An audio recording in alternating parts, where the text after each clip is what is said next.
Sir இது dead end sir. நீயா ஏன் டெட் எண்ட்னு சொல்ற? ஓ, வழி இருக்க சொல்ற.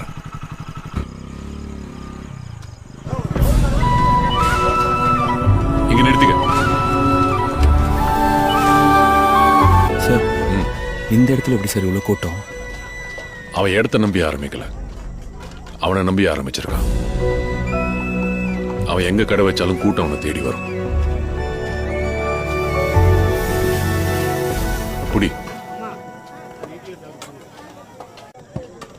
எப்படி இருக்கு? சூப்பரா இருக்கு, செமையா இருக்கு. இப்ப புரியுதா ஏன் இவ்வளவு கூட்டம் வருதுன்னு? திருநெல்வேலியில இருட்டு கடை பத்தி தெரியுமா?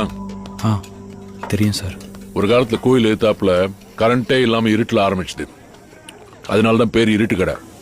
ஆனா இப்ப கோயில் எங்க இருக்குன்னு கேட்டா இருட்டு கடைக்கு எதிர்க்க இருக்குன்னு சொல்லுவாங்க. ஒருத்தன் நினைச்சா